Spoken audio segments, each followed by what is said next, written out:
Alors, comme je vous l'ai dit, vous vous êtes rendu compte que votre pasteur, aussi belle qu'elle soit, n'est-ce pas, de cœur et aussi de corps, vous vous rendez bien compte qu'à son actif, elle a plusieurs ouvrages. Alors, je suppose que là, elle n'a pas pu mettre tous les ouvrages qu'elle a, n'est-ce pas, qu'elle en a plusieurs. Mais aujourd'hui, on est là pour celui-ci. Un impact dans le crépuscule. Donc, c'est un livre qu'elle vient d'écrire. Et donc, nous allons aller à la rencontre de ce livre, n'est-ce pas? Donc, nous avons besoin de comprendre déjà la femme qui est derrière ce livre. Merci, Sébastien Souvenard. C'est tellement difficile de parler de soi. Je pense que dans la biographie, il est résumé un peu, on va dire, la casquette qui sera ici évoquée donc, sur le plan du ministère. Donc, je suis maman de 3 enfants, je suis pasteur, orateur, conférencière pour ce qui va concerner le côté du ministère.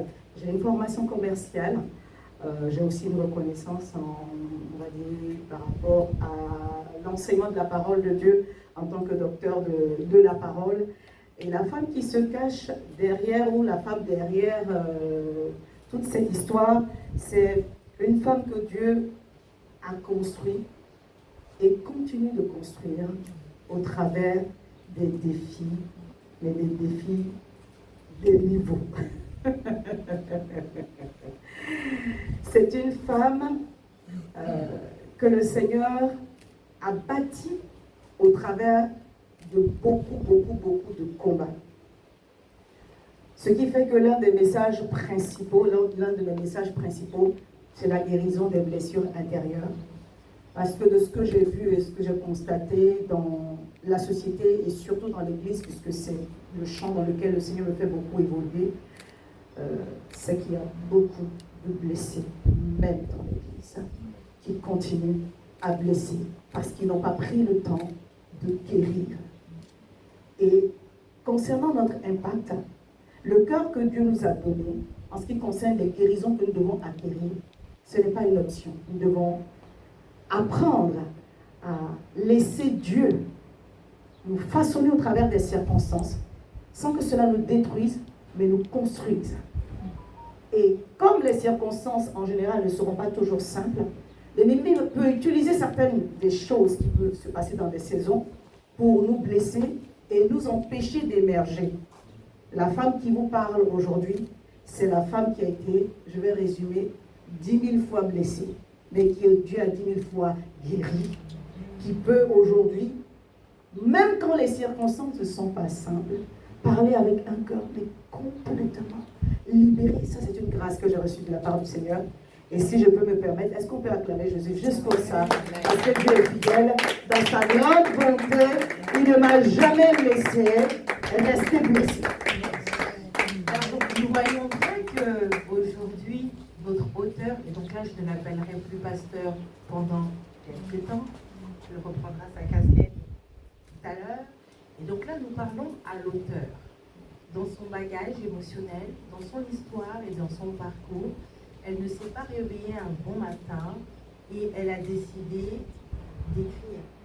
Et donc, elle nous explique de son parcours et de son histoire. Elle a été confrontée à plusieurs épreuves, des épreuves qui font qu'aujourd'hui, elle a été guérie. Et nous pouvons encore applaudir pour la guérison. Et elle nous dit donc qu'aujourd'hui, elle veut être ce témoignage d'édification. Elle veut utiliser son expérience, qui est devenue donc une expertise, pour grâce à ça, pour accompagner et pour aider. Mais avant toute chose, moi j'aimerais quand même, parce que tout le monde, plus ou moins, traverse des moments difficiles. Tout le monde aujourd'hui passe par des épreuves qui sont compliquées et tout le monde ne le gère pas forcément comme toi ou n'ont pas ce dévolu de pouvoir écrire. Alors l'écriture pour toi aujourd'hui a quelle dimension. Et pourquoi as-tu choisi justement l'écriture? Parce que tu aurais pu le faire à travers un chant. On aurait pu le faire par le vestimentaire, parce que le vestimentaire aussi peut devenir aussi une thérapie, même si aujourd'hui il y a beaucoup de personnes qui font la dissociation. Non, parfois il y a des moments où on peut aller à travers la thérapie, parce qu'on a peut-être besoin de travailler sur son apparence. Donc il y a plusieurs manières et différentes de pouvoir travailler. Mais toi, tu as choisi l'écriture. Pourquoi? Merci, sœur Sandrina. La question, elle est pertinente et elle rejoint le thème de l'impact que nous avons évoqué tout à l'heure. Premièrement, c'est une question d'appel. Premièrement, c'est une question du bagage que Dieu a déposé dans l'appel et dans le mandat.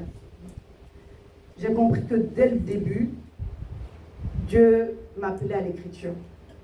Parce que je suis convertie, c'est vrai, depuis 89. J'ai commencé à servir le Seigneur en 2002-2003. J'ai été consacrée pasteur en 2005.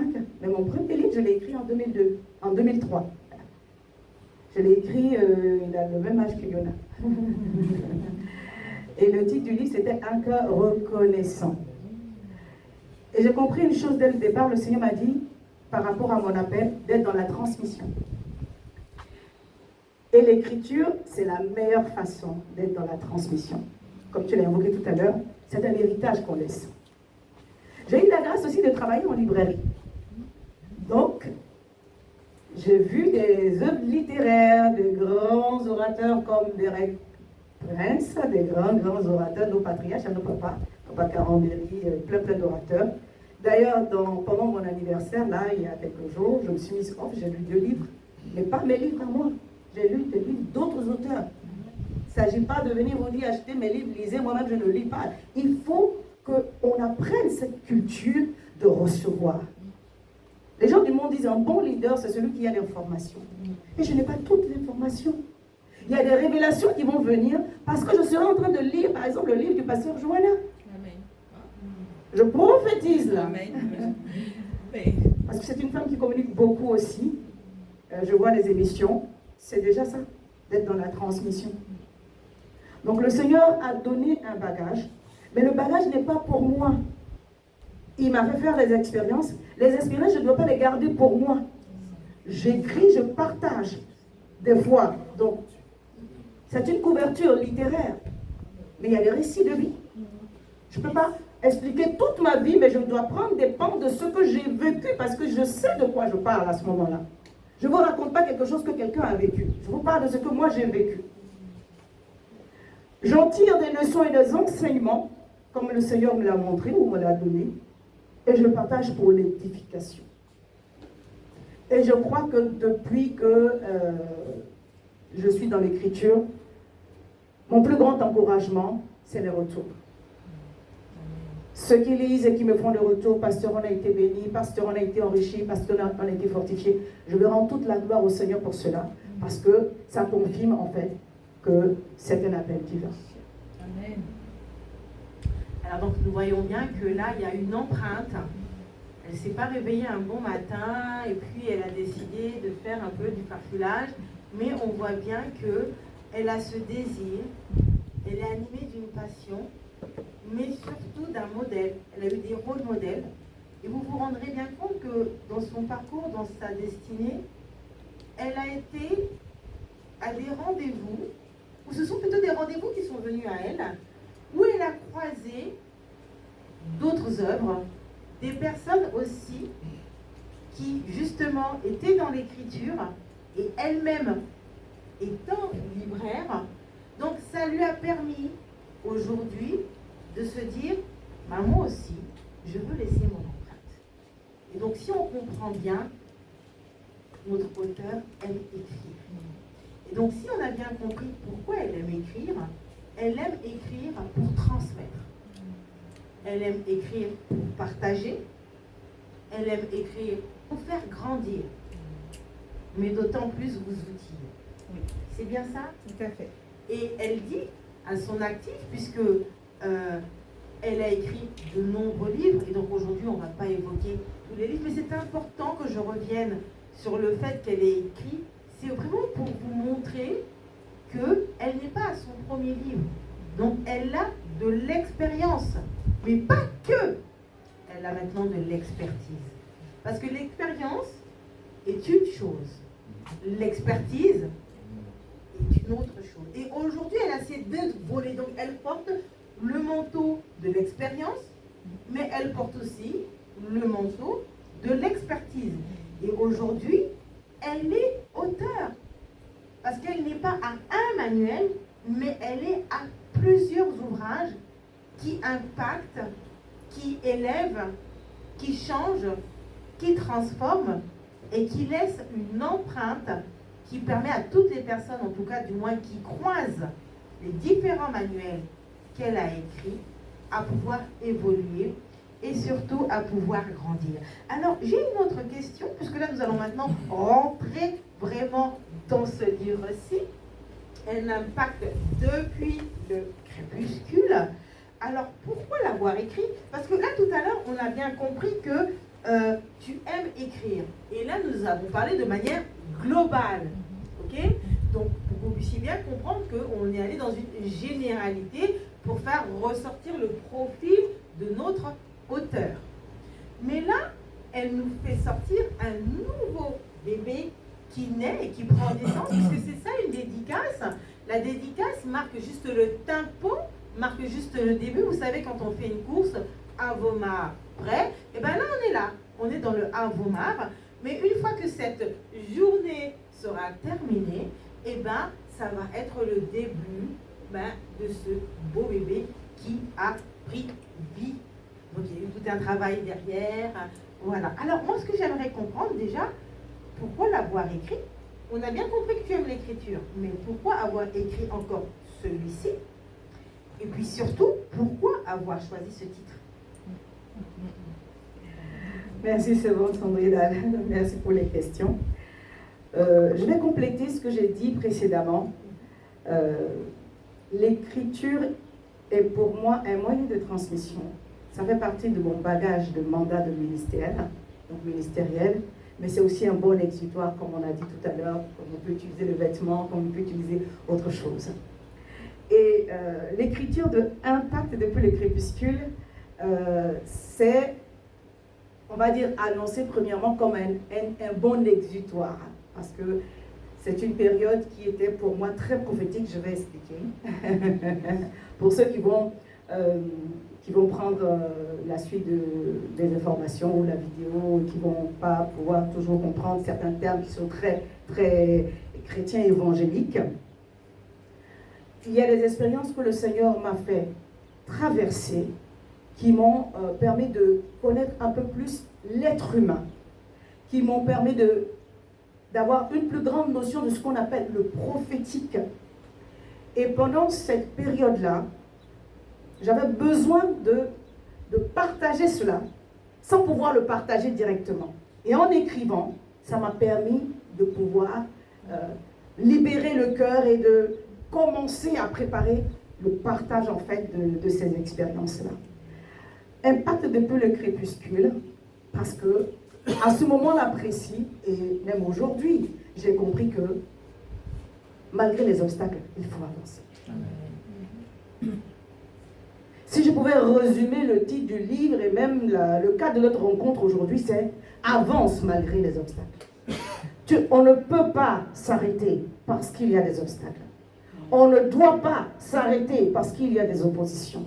On ne doit pas se freiner si on a reçu un mandat parce qu'il y a des circonstances contraires. J'ai compris une chose. Si je ne faisais rien, il n'y aurait pas de courant contraire. Si je n'étais pas en train de courir, il n'y aurait pas de courant contraire. Quand tu marches, tu ne sens pas le courant contraire. Commence à courir. Tu vas voir que le vent te frappe en plein visage et qu'il ne va pas dans le même sens que toi toujours. J'ai compris une chose que je voulais partager au travers de Impact depuis le crépuscule. Dieu a mis en chacun d'entre nous des grâces. Et ce n'est pas pour s'enorgueillir que quelqu'un a une grâce excellente. On peut avoir une grâce basique, mais la grâce, c'est la grâce. Et comme les grâces sont différentes, alléluia, ce que tu as reçu est différent de ce que j'ai reçu, En fonction de ce que Dieu attend de chacun d'entre nous, on aura notre part de challenges et de défis. Et au travers de ma vie et au travers de mes expériences, je suis venue te dire aujourd'hui, avance malgré les obstacles. C'est ça, impact depuis le crépuscule. Avance malgré les oppositions. Avance malgré le courant contraire. C'est Ésaïe 40 qui dit, quand même on est fatigué, la Bible a prévu un moment pour donner la force à celui qui tombe en défaillance. C'est écrit dans la Bible. Alléluia. Ésaïe 40 à partir du verset 29, verset 30. Il dit, celui qui se confie à l'Éternel, l'Éternel renouvelle ses forces. Il va marcher, ne pas se fatiguer. Il va courir, ne pas se lasser. Et il compare à la jeunesse. Il dit, celui qui se confie à l'Éternel, ce n'est même pas la vigueur de la jeunesse que tu reçois une force surnaturelle. Pourquoi? Parce que tu as continué à marcher, parce que tu as continué à courir, Dieu va te donner de prendre ton vol pour manifester sa gloire. Donc, impact depuis le crépuscule, il faut le vivre pour savoir qu'il y a des niveaux de situation que si vous n'êtes pas en train de les vivre, vous ne pouvez pas savoir que ça existe. Mais à partir du moment où on a expérimenté Dieu une fois et qu'on a su bâtir sa foi, parce que c'est cela aussi. Quand je parlais de prophétique ici, et quand je parlais de prophétique, c'est ce que Dieu a annoncé qu'il veut faire. Il y a des choses que Dieu a annoncé qu'il était en train de faire et qu'il est toujours en train de faire, mais qui rencontrent des obstacles. Et le Seigneur m'a dit, impact depuis le crépuscule, c'est avance malgré les oppositions. Avance malgré les obstacles. Avance malgré les oppositions. Si tu continues à tracer ton chemin, je te soutiendrai et tu y arriveras. Le psalmiste me dit la chose d'une autre façon. Dans la vallée de l'ombre de la mort, il dit comme je marche. Il ne dit pas nous marchons, des fois vous allez être seul à marcher. Même si les gens vous entourent, vous vivez la situation tout seul, vous allez être seul à marcher. Alors avance malgré les obstacles. Voici pourquoi impact depuis les crépuscules. Alors, retenez, parce que tout à l'heure, il y aura la séance de questions. Et donc, bien sûr, vous pourrez lui poser plus de questions. Et là, elle se fera un plaisir, par une fois, de pouvoir vous répondre. Alors, moi, je vais vous poser encore une question. Parce que là, on a bien compris que l'impact depuis le crépuscule va être lié donc, aux épreuves auxquelles nous sommes confrontés, les saisons, les difficultés, les bouleversements, les tempêtes. Et je pense que tous ici, dans notre parcours, on est confrontés aux épreuves de la vie, aux péripéties aussi graves, aussi dures, aussi difficiles, chacun les uns vis-à-vis des autres. Mais là, dans ce manuel, c'est vrai que là, on parle de manière générique, on parle toujours de manière assez globale, mais est-ce que lorsque tu as ressenti le désir de pouvoir l'écrire, est-ce qu'il y a eu un événement particulier, une réflexion, voire une expérience particulière qui a été le déclencheur, ou tout simplement tu t'es basé sur des faits existants, puisque comme on l'évoque depuis tout à l'heure, c'est un parcours existentiel, puisque tous les jours on est confronté, n'est-ce pas, aux tempêtes, selon les saisons. Mais est-ce que là, c'est parce que tu as juste voulu être, en guillemets, un pédagogue qui vient nous dire que ça existe et voici les solutions, ou encore, est-ce que là, il y a eu un déclencheur, c'est-à-dire un événement, une expérience particulière qui a été à la source, l'ancrage de ce livre? Tout à fait, tout à fait. Et le déclencheur, ce sont des expériences, d'abord prophétiques. Ce sont des expériences faites avec le Seigneur. Ce sont des expériences de la connaissance de Dieu grandissante. Ce sont des expériences des songes qui commencent à se mettre en place. Ce sont des expériences de rencontres spirituelles que le Seigneur rend manifestes dans la vie naturelle. Ce sont des expériences on va dire, relationnelles. À ce sujet, j'ai un petit récit dans le livre et je ne vais pas en parler parce que je veux susciter la curiosité de ceux qui vont l'acheter pour le livre. Oui, parce que c'est ça le but, parce qu'on ne peut pas tout vous dire, on vous laisse quand même l'eau à la bouche, parce que si on vous donne tout maintenant, vous n'irez jamais le lire. Donc le but aussi, c'est vraiment de vous poussé, entre guillemets, de manière stratégique, mais c'est tout à fait normal. C'est pas de la manipulation, attention, mais c'est pour vous donner déjà cette envie, Tout à fait. ce désir d'aller à la découverte de ce qui a été écrit là. J'ai une autre question. Tout à l'heure, on a parlé de l'impact, c'est vrai, mais le mot crépuscule, parce qu'il y a beaucoup de gens qui sont là et qui disent oui, on a compris l'impact. Je pense que là, tout le monde l'a compris. Alors, on a compris que l'impact, c'était les difficultés auxquelles nous sommes confrontés, mais on aurait pu dire impact sur le plan professionnel, impact sur je ne sais quoi, impact sur YZW, mais là, c'est depuis le crépuscule.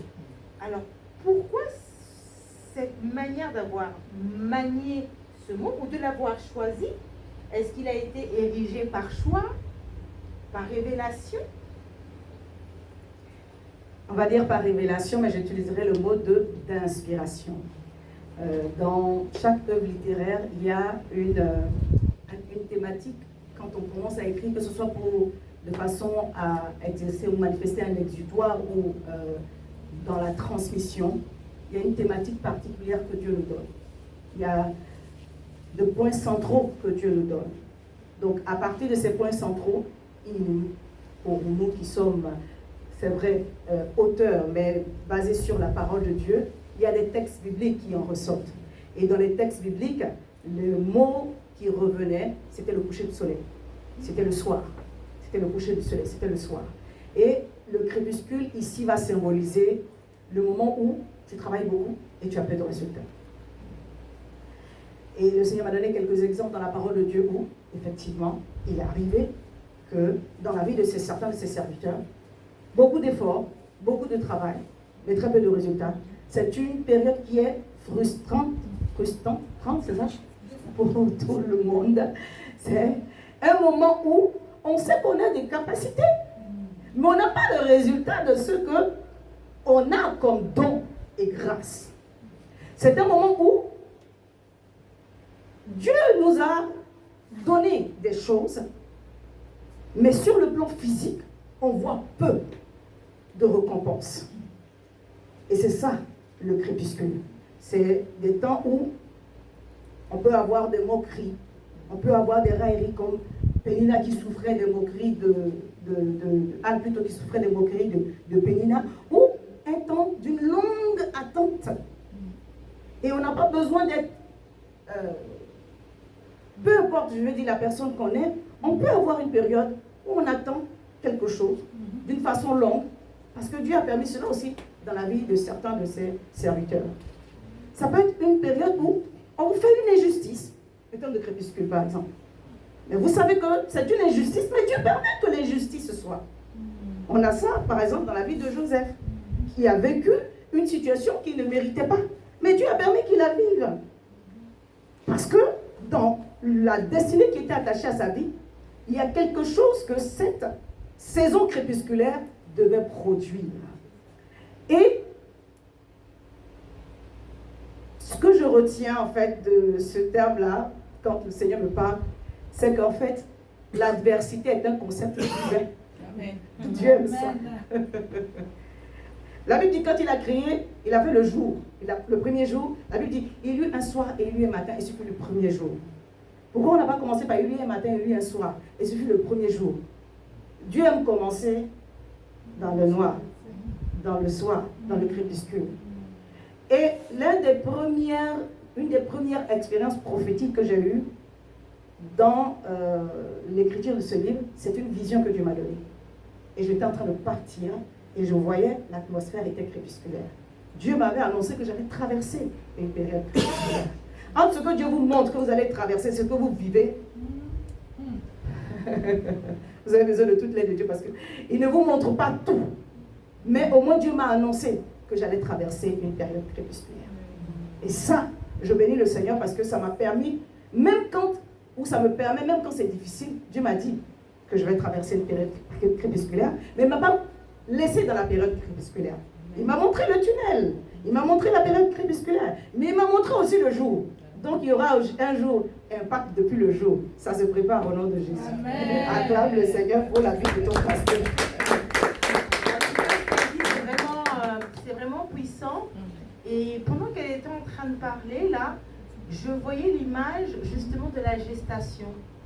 Vous savez, la vie, quand on la donne, c'est 9 mois, mais les 9 mois, on ne sait pas ce qui se passe. On sait tout simplement que dans le ventre de la femme, il y a 9 mois pour qu'un jour un être arrive et que cet être-là traverse le parcours de sa destinée. Alors bien sûr, on nous a expliqué de point de vue biologique ce qu'il en était, mais nous savons tous quand même que la vie, d'où nous venons, c'est un miracle. C'est quelque chose d'extraordinaire. Je pense que l'une des choses les plus extraordinaires existant. Et pour conclure à ce niveau-là encore, puisqu'elle parle toujours de crépuscule, elle parle d'obscurité, de l'ombre, l'obscurité n'est pas toujours si négative que ça. Parce qu'on voit bien que le Seigneur aime bien travailler dans l'obscurité, il façonne dans l'obscurité, mais c'est en façonnant dans l'obscurité que la lumière arrive. Et elle l'a dit tout à l'heure, et ça je pense que c'est aussi important de pouvoir aussi le comprendre. Et je pense qu'à travers aussi ce manuel, nous allons aussi découvrir ce point où nous allons voir que le Seigneur travaille dans l'ombre, il travaille aux aurores, mais toujours dans un but de nous permettre de briller et de voir ce jour arriver, cette matinée, vous savez, quand le matin arrive et quand la journée commence, et bien sûr quand nous rentrons dans cette dimension de cette journée. Alors j'aurais une autre question. À qui s'adresse ce livre? On en a parlé, on a parlé de l'impact depuis le crépuscule, on a essayé de comprendre le message qu'il y a à travers le livre, sauf s'il y a des choses que tu aimerais bien sûr rajouter. Mais moi, ma question à moi serait, à qui s'adresse ce livre? Est-ce que ce livre-là s'adresse à une cible bien particulière? Donc que les personnes qui traversent des moments de conflit, de tempête, est-ce que, pour que les gens arrivent à se dire, bon, est-ce que ce livre-là, il est fait pour moi? Est-ce que je peux l'utiliser? Ou il est simplement pour une catégorie de personnes? Ce livre, pour moi, je vais le mettre même dans le cadre de manuel, parce que il va servir aussi de formation. Il sera dans un cadre formateur. Du coup, le public de ce livre, c'est toute personne qui aspire à grandir, aspire à une maturité émotionnelle, spirituelle, une construction,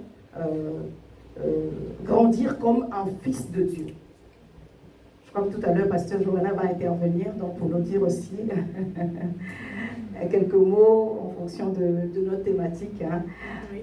Mais pour cette question-là, la Bible nous parle de l'histoire de Joseph et du songe que Pharaon a eu, qui a été l'opportunité pour Joseph d'émerger.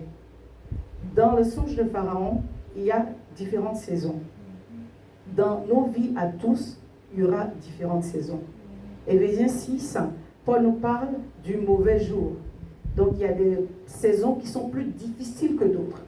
Les ressources que nous avons puisées, économisées, que nous avons stockées dans les saisons, dans les bonnes saisons, elles vont nous aider à tenir dans les saisons difficiles. Du coup, comme Dieu a prévu dans chaque vie une saison de vaches grasses et des saisons de vaches maigres, au moment difficile, au moment crépusculaire, ce que nous avons laissé Dieu façonner en nous, c'est cela qui va nous donner de la réponse. Parce qu'une période crépusculaire peut tuer une personne et une autre va en ressortir grandie, bâtie et devenir une source d'inspiration, un modèle, une source d'encouragement. Qu'une autre personne devient complètement négative, sombre dans le découragement et dans la dépression. Donc au moment du crépuscule, Dieu forme, Dieu enrichit pour que derrière ce que nous avons traversé comme épreuve ou difficulté ou situation deviennent des leçons de vie pour d'autres personnes derrière nous. Alors, très bien. Est-ce que vous pouvez encore applaudir pour notre auteur? Parce que vous savez écrire un livre en audio. Et d'ailleurs, tu as pris combien de temps pour pouvoir l'écrire? On n'en a pas parlé de ça. Oh là là, je n'aime pas, je sais pas. 1 mois, 2 mois, 3 mois, 6 mois? Peut-être 3-4 mois. Vous voyez qu'il y a un travail. Mais il y a un travail. Mais ça s'est fait sur plusieurs temps. Il y a un moment où je me concentrais dessus, il y a un moment où j'étais peut-être focalisée. Donc je ne pourrais pas comptabiliser comme ça, mais ça s'est fait sur plusieurs mois. Voilà, donc vous voyez bien que laisser une empreinte, un héritage, ça ne se fait pas du jour au lendemain, il y a toujours quand même un travail. Alors donc, depuis le début de ce moment, nous avons rencontré la femme qui est derrière ce livre. Nous avons vu le parcours de l'auteur, la naissance de ce livre, le message du livre. Et là, je vais rester sur, en fait, c'est 2 questions mais en une. D'accord. 2 questions en une. Si tu devais, et je me permets de te tutoyer, hein, parce que normalement j'aurais dû dire vous, mais je me permets à cause de la famille. On a l'habitude, voilà, c'est pour ça. Donc, c'est bon enfant, c'est de cœur à cœur. Alors, si tu devais résumer cet ouvrage en une seule phrase, qu'est-ce que tu nous dirais? Et ensuite, qu'est-ce que tu souhaiterais, l'espérance que toi tu as et que tu souhaites que ce livre apporte à toutes les personnes qui viendront à la rencontre de ce livre? Je l'ai dit d'entrée de jeu, puisque je parle un peu d'un récit, donc d'expérience de vie.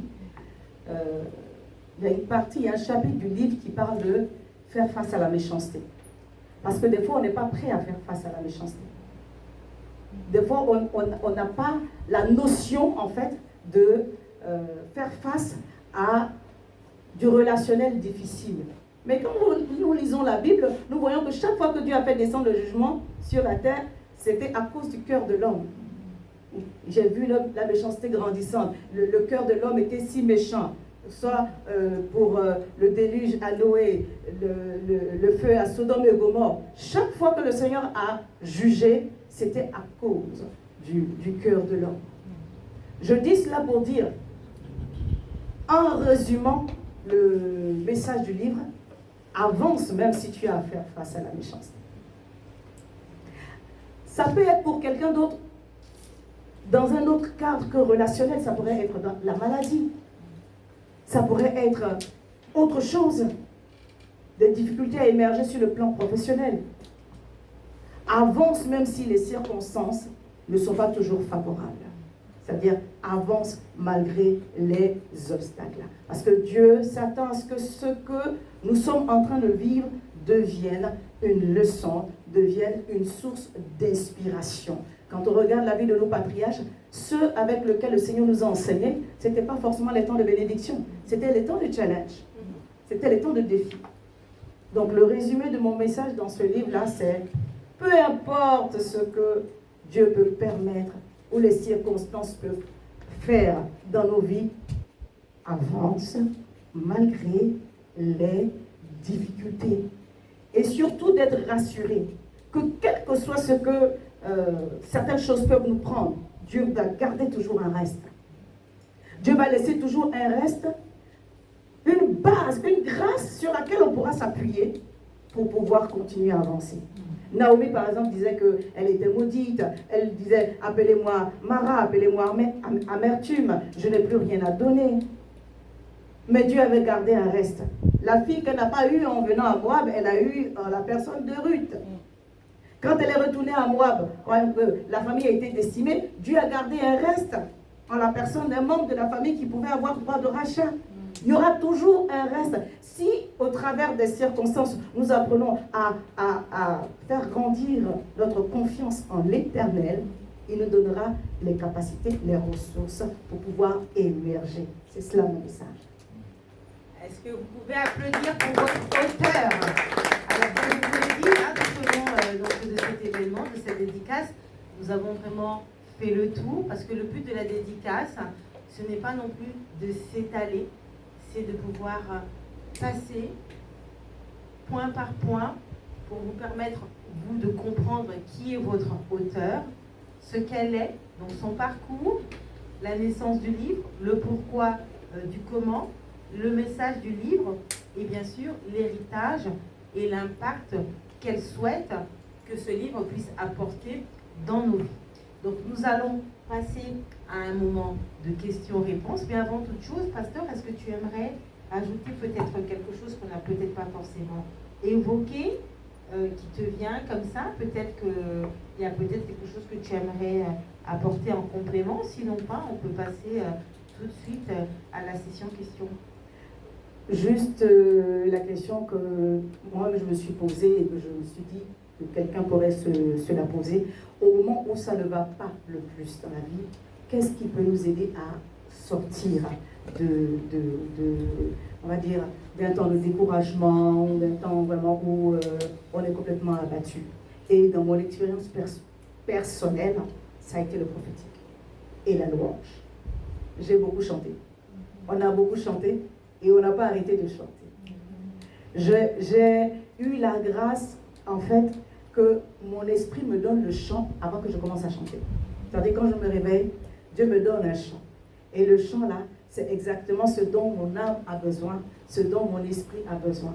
Et j'ai vraiment cultivé cela. En louant Dieu, j'ai donné matière à l'Esprit de Dieu de me guider et de me conduire. Au moment où certaines situations m'accablaient le plus, le Seigneur m'a donné de faire des expériences en rêve, en songe, comme on dit les songes. En fait, le songe, c'est le rêve que tu fais qui a vraiment un message. Donc, les moments qui étaient les plus compliqués pour moi, Dieu me donnait une direction en songe pour me dire, je suis avec toi. Voici. Je vous assure, quand on travaille à ce que l'amertume ne reste pas dans le cœur et que Dieu nous guérit, qu'il nous guérisse vraiment chaque jour au quotidien, on a une telle assurance quand on traverse des moments difficiles qu'à l'extérieur, ça peut s'apparenter à de l'orgueil des fois ou à de la suffisance. Mais le crépuscule n'est pas là pour réduire notre identité ou diminuer notre identité d'enfant de Dieu ou de fils de Dieu. Quel que soit ce qu'on peut être en train de vivre, cette identité, elle demeure. C'est les circonstances autour de nous qui doivent changer. Nous ne changeons pas parce que les gens ont pu peut-être être méchants, ou parce qu'il y a eu trop de maladies, ou parce qu'il y a eu trop de situations compliquées, ou parce qu'il y a un passé compliqué. Nous laissons Dieu nous façonner au travers des circonstances. Amen. Mais nous ne laissons pas le mal entrer en nous. Donc, au moment le plus difficile et compliqué, le Seigneur m'a donné la grâce d'être guéri et de toujours recevoir, de comprendre qui je suis entre ses mains. Et le qui je suis entre ses mains a suffi pour me faire avancer sans regarder derrière. Et j'aimerais vraiment t'encourager, peu importe ce qui peut se passer, pardonne et avance. Peu importe ce qui peut se passer, libère ton cœur et avance, parce que tu as intérêt à avoir Dieu avec toi. C'est ta plus grande force. Tu as intérêt à avoir l'Esprit de Dieu qui continue à te parler. C'est ta plus grande force. Dans les moments de crépuscule, Dieu s'attend à nos réactions. Comment tu réagis? Est-ce que parce que tu es offensé, tu tombes aussi dans le découragement et tu commences à décourager les gens autour de toi? Voici ce que Joseph a fait plus tôt, dans le contexte de son injustice. Au lieu d'être en train de ressasser, on m'appelle l'injustice, la Bible dit qu'il y avait les chansons, le panetier, dans la même prison que lui. Ils avaient besoin d'une interprétation. Ils ne sont pas venus vers Joseph, c'est Joseph qui est allé vers eux. Il dit, votre visage n'est pas bien aujourd'hui, papa, on t'a mis en prison. Mais tu as le temps et le courage de pouvoir poser la question à d'autres personnes. Pour dire, ah, toi, tu ne vas pas bien aujourd'hui? Non, de vous à moi. Quand vous n'êtes pas content, vous montrez aux gens que vous n'êtes pas content. Vous les faites sentir que vous n'êtes pas content. Mais Joseph, au contraire, au lieu de manifester son mécontentement, est entré dans l'entraide, dans la compassion. Il a dit, peut-être qu'aujourd'hui je ne suis pas très encouragé, mais je vais encourager. Et c'est en exerçant le ministère, c'est-à-dire que le reste de Dieu en lui, que le Seigneur a permis qu'il s'en sorte. Donc, au temps crépusculaire, garde ta joie, laisse Dieu te guérir et continue d'avancer avec le Saint-Esprit. Est-ce que vous pouvez applaudir pour un pacte depuis le crépuscule?